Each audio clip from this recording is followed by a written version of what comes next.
All right, so the first thing that I'm gonna do is take my backing fabric and just go ahead and lay that wrong side up. Make sure it is all nice and straight with no creases or wrinkles or anything.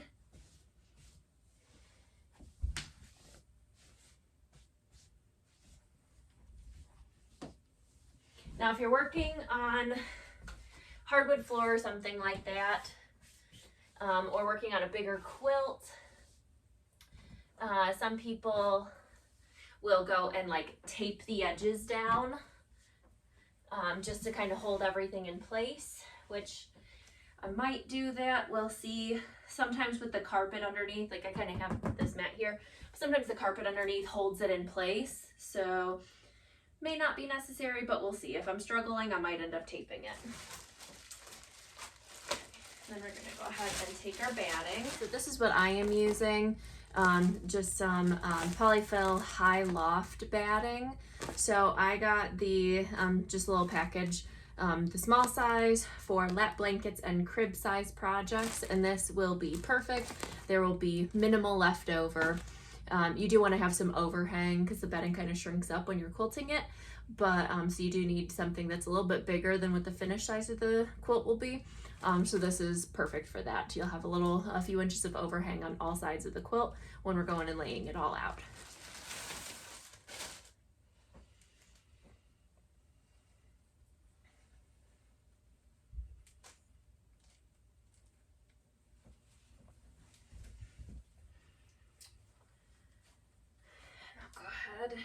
And lay that out. And again, you're going to want to try and get as many of the wrinkles and stuff out of this as you can, but it isn't going to be perfect because it's that high loft batting, and that's fine.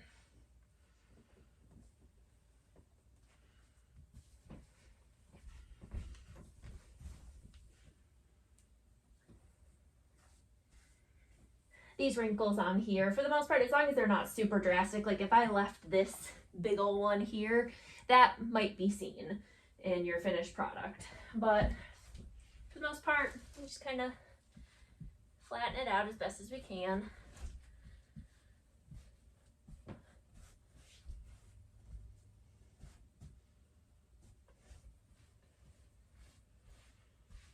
Okay, and this is perfect because the batting and the fabric are basically the same size on this. So I don't have to worry about making sure that my quilt is overlapping both of them. So now we're going to go ahead and take, I'm going to go ahead and give this a press really quick. I just had it all folded up, but we're going to take our quilt top and lay that over top of it. So I'm going to give it a press really quick just to make sure that there's no creases from sitting folded overnight. All right, so I'm going to go ahead and lay this out. And you just want a little bit of overhang on each of the edges here. I am planning on just doing diagonal quilting stitches. I'm not doing a super tight, intricate stitch. If you were going to be free motion quilting this and you know, doing a lot of tighter stitches, that can shrink up the batting a little bit more than you know, looser, further apart stitching. So I only have about a couple inches of overhang on this side here, and I think that's fine. Just a couple inches on either side. And that just gives you a little bit of wiggle room in case the batting shrinks up a little bit. Just smooth this all out. Trying my best not to step on it because that'll make it shift.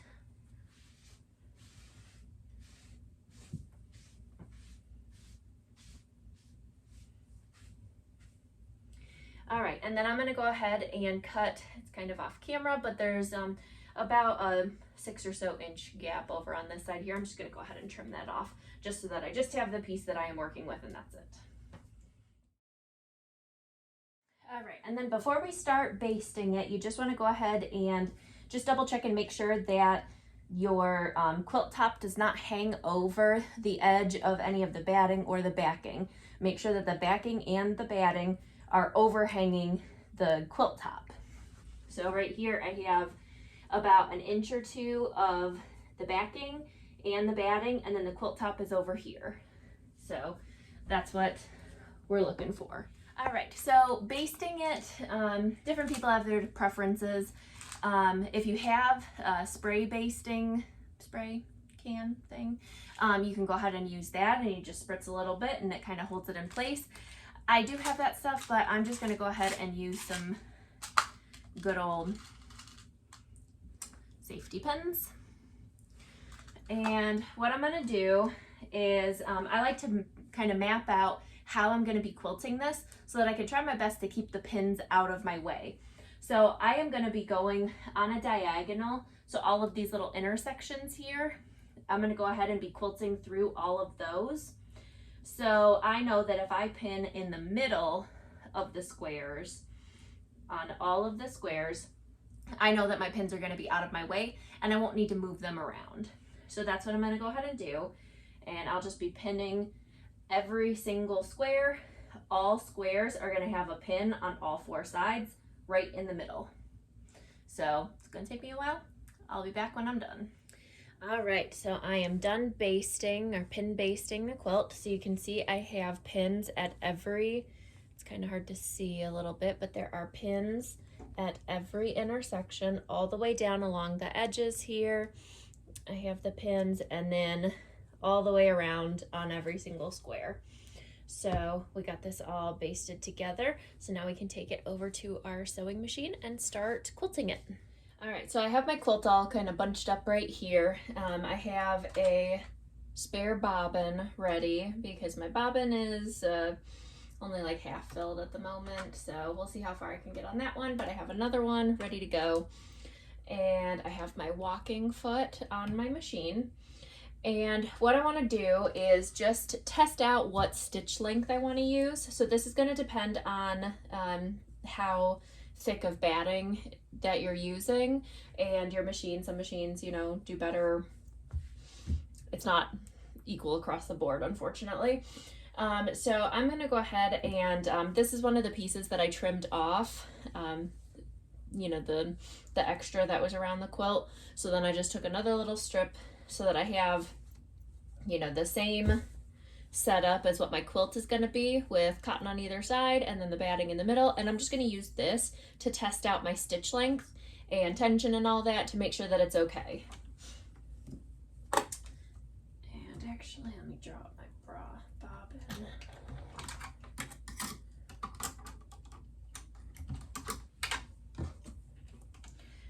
So I'm gonna set it to a stitch length of 3.5 to start out with, and we'll just see how that looks.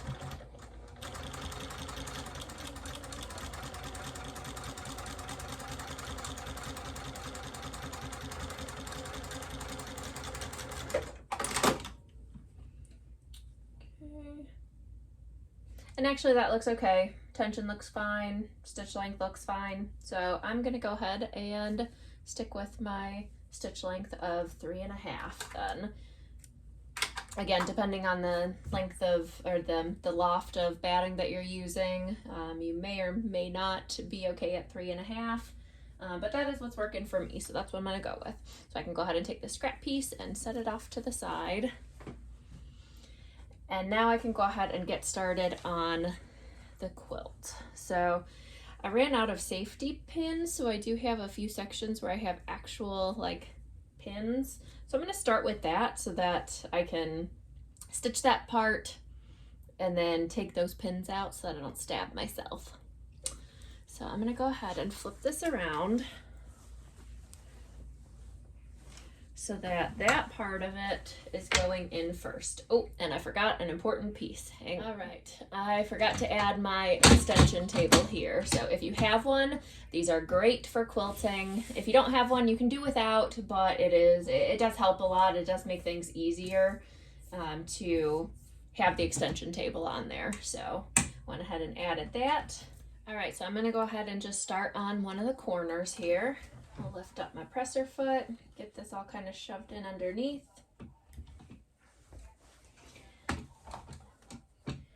And let's go ahead and get started.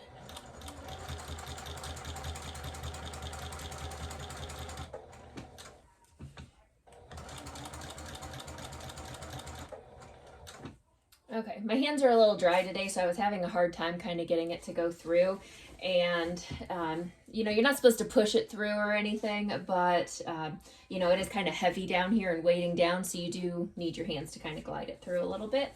My hands were kind of dry and it just wasn't cooperating, so I have my gloves and they have little rubber tips on them. I think I got these in a Quilty box at one point. But yeah, so, all right, got these on. I think we're good now. We'll go ahead and keep going.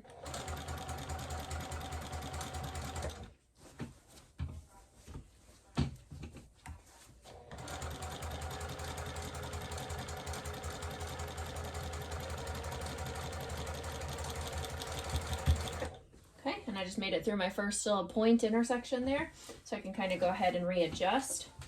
So this sewing machine has a very big throat space over here, so if your machine does not have that, and even if it does, sometimes it's helpful to just take the corners and just kind of roll them up a little bit.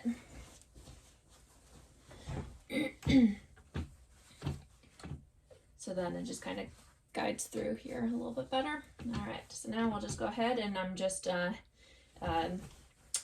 making sure I'm heading towards that next intersection there.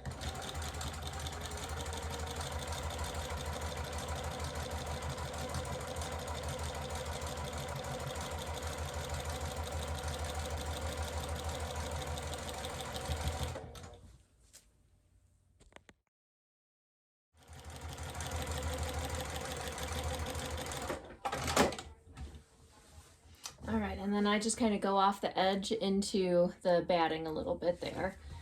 So I have my first stitch down, and I'm just going to go ahead and feed it right back on through, and then go over to the next point. So I started here, now I'm going to start here, and just do that diagonal down. And I'm just going to keep going until this entire side is quilted, and then shift over and go that way. And then flip it around, and we're going to do the same thing this way, so every box will have a little X through it. So that is my plan of how I'm quilting this.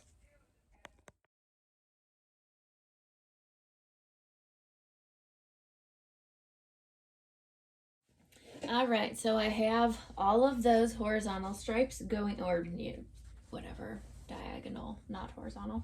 All of those stripes going this way, starting from that center point over here. So now I need to go over this direction and start doing this way. So now we're going to go ahead and do those ones.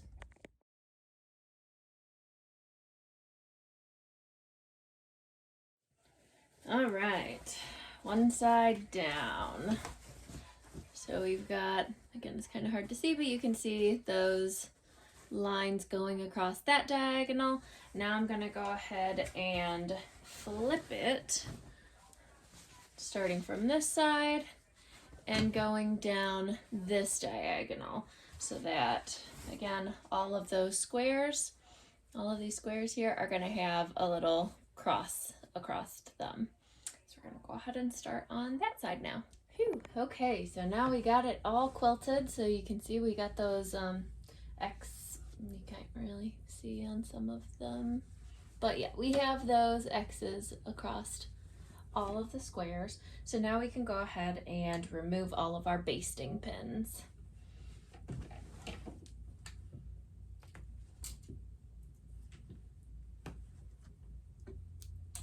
So what I'm going to do now is I like to go ahead and just stitch down like as close to the edge of the fabric as you can, all the way around, and it just stitches it in place so that when you're attaching the binding, this part doesn't kind of flap up. So some people see this as not necessary, but I like to do it. It also locks my quilting stitches in place before I trim the backing off, because I have had instances before where my quilting threads kind of start pulling out, and then the threads are a little loose when I'm trying to sew the binding on. So this just kind of locks those in place too, before I cut trim the backing off. So I'm going to go ahead and just the entire way around, like a 1/16 of an inch or an 1/8 of an inch, as close as I can to the edge, just tacking that down.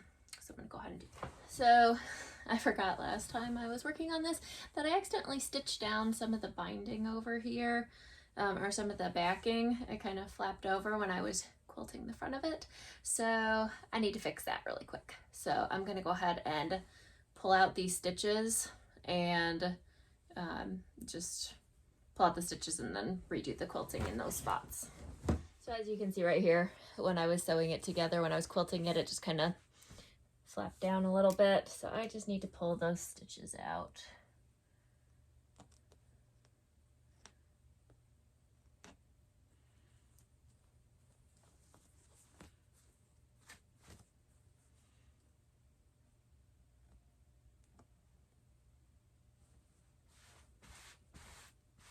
Okay, and then I'm just going to go ahead, I'll turn it over to the other side and just make sure. Yeah, it looks like it did pull apart my stitching here just a little bit. So I just need to go back and just kind of redo the last little V on both of these squares. All right, and while I'm going around, I am just kind of making sure that the backing is not curling back under. So I'm just kind of holding that and making sure that I am grabbing onto the backing and the batting.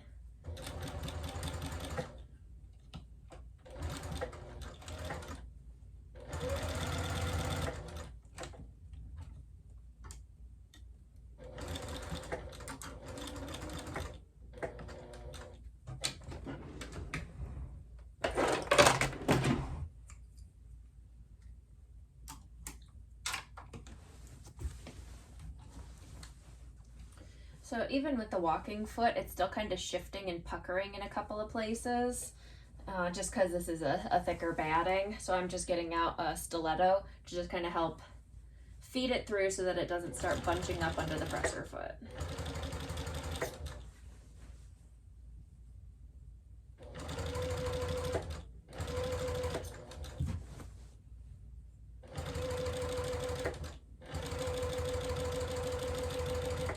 That helps immensely.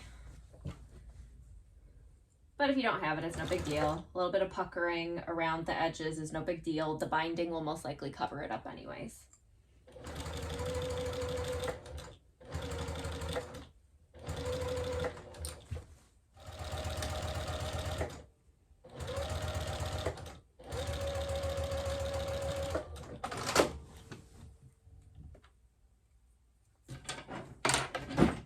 All right, so now we can go ahead and trim off the backing and the extra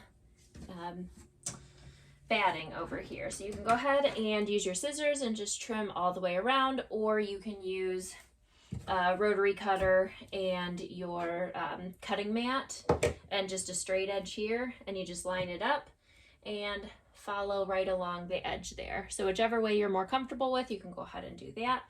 I think I'm going to go ahead, well, at least attempt it. I'm going to go ahead and use my rotary cutter and just see how it works. I might change my mind halfway through, but. So this is obviously bigger than my cutting mat is, so I'm just going to go ahead and kind of make sure it's flat, make sure you're not cutting through more than your intended layer. The rest of the quilt is all over here. I know I'm not going to accidentally cut the quilt. And just to get me started, because I'm kind of off the mat over here, go ahead and just very carefully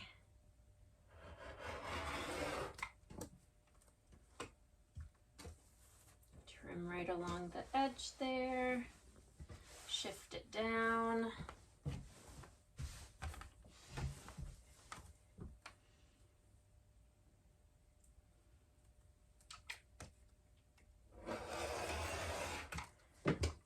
Keep on going.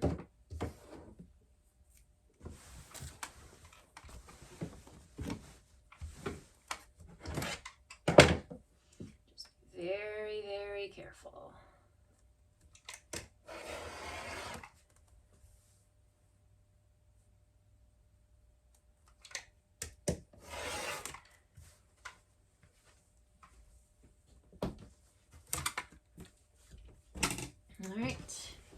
And so that is one edge of it. So now I'll just flip it around and do the next edge. And just do that the whole way around. And I'm making myself a little nervous, so I think I am going to switch over to my scissors.